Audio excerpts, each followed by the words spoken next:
Assalamualaikum warahmatullahi wabarakatuh. Kami dari kelompok 2 akan mempresentasikan hasil kerja kelompok kami untuk mata kuliah belajar dan pembelajaran dengan tema konsep dan makna pembelajaran. Pertama-tama, izinkan saya memperkenalkan anggota kelompok 2, dimulai dari saya sendiri, Indah Pujalestari, kemudian ada Sri Ayu Fazlina, setelahnya ada Vira Arianti dan Yuli. Baik, untuk materi pertama akan dibacakan oleh saya sendiri. Yang pertama, arti dan makna pembelajaran.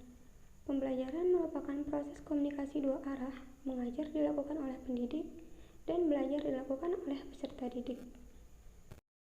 Menurut Corey, makna pembelajaran adalah suatu proses di mana lingkungan seseorang secara disengaja dikelola untuk memungkinkan ia turut serta dalam tingkah laku tertentu dalam kondisi-kondisi khusus atau menghasilkan respon terhadap situasi tertentu.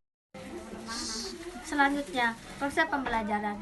Konsep pembelajaran menurut Dimyanti dan Mujiono, pembelajaran adalah kegiatan guru secara terprogram dalam desain instruksional untuk membuat siswa belajar secara aktif.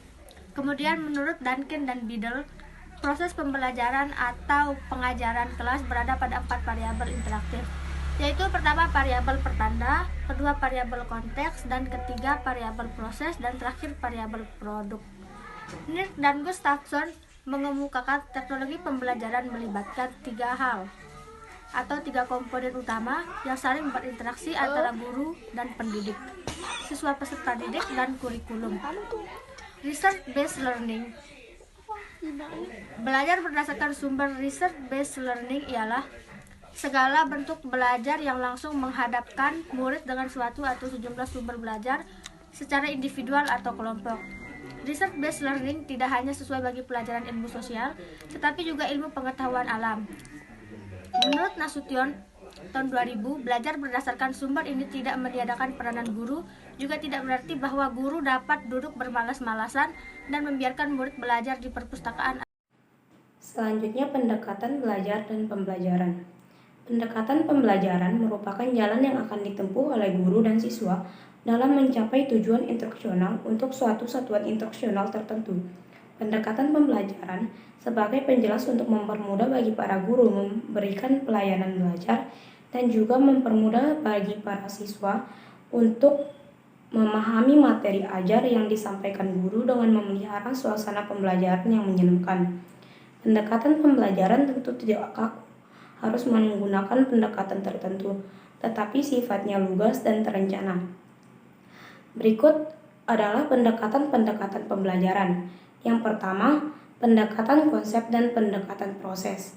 Pendekatan konsep adalah suatu pendekatan pengajaran yang secara langsung menyajikan konsep tanpa memberikan kesempatan kepada siswa untuk menghayati bagaimana konsep itu diperoleh. Kemudian pendekatan proses. Pendekatan proses adalah pendekatan pengajaran yang memberikan kesempatan kepada siswa untuk mengikuti dan menghayati proses penemuan dan penyusunan suatu konsep sebagai suatu keterampilan proses.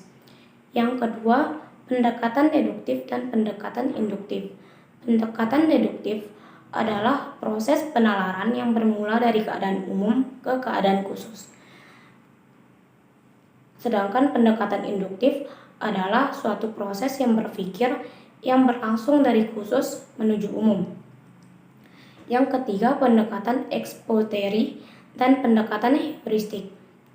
Pendekatan ekspositeri hakikatnya menyampaikan ilmu pengetahuan kepada peserta didik. Peserta didik dipandang sebagai objek yang menerima apa yang diberikan pendidik. Dalam pendekatan ini, peserta didik diharapkan dapat menangkap dan mengingat informasi yang telah diberikan pendidik, serta dapat mengungkapkan kembali apa yang dimilikinya melalui respon yang ia berikan pada saat ia diberikan pertanyaan oleh pendidik. Kemudian pendekatan heuristik. Kata heuristik berasal dari bahasa Yunani yang artinya saya menemukan. Pendekatan heuristik ini adalah pendekatan pengajaran yang menyajikan sejumlah data. Strategi belajar heuristik adalah merancang pembelajaran dari berbagai aspek, dari pembentukan sistem instruksional mengarah pada pengaktifan peserta didik yang mencari dan menemukan fakta prinsip, dan konsep yang dibutuhkan. Yang keempat, pendekatan kecerdasan. Kecerdasan merupakan salah satu faktor utama yang dapat menentukan sukses peserta didik yang mencari dan menemukan fakta, prinsip, dan konsep yang dibutuhkan. Yang keempat, pendekatan kecerdasan. Kecerdasan merupakan salah satu faktor utama yang dapat menentukan sukses serta gagalnya seorang peserta didik. Yang terakhir adalah pendekatan kontekstual.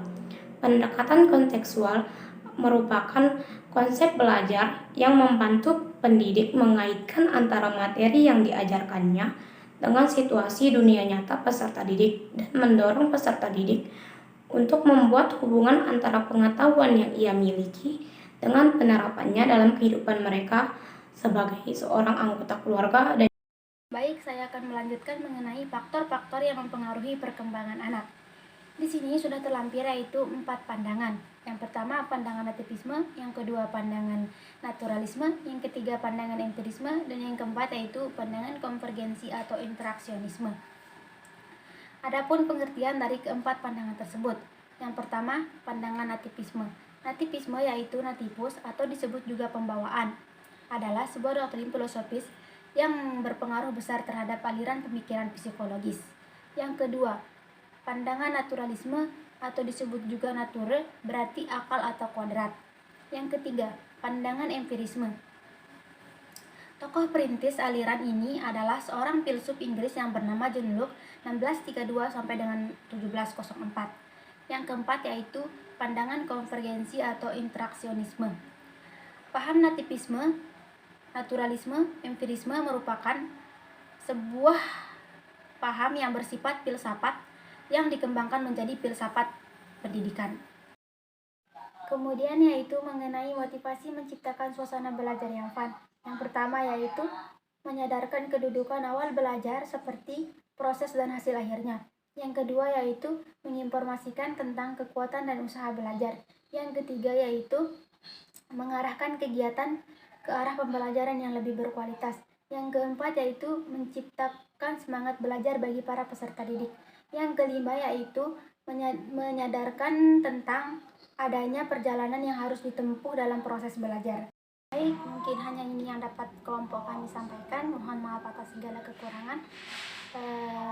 Assalamualaikum warahmatullahi wabarakatuh.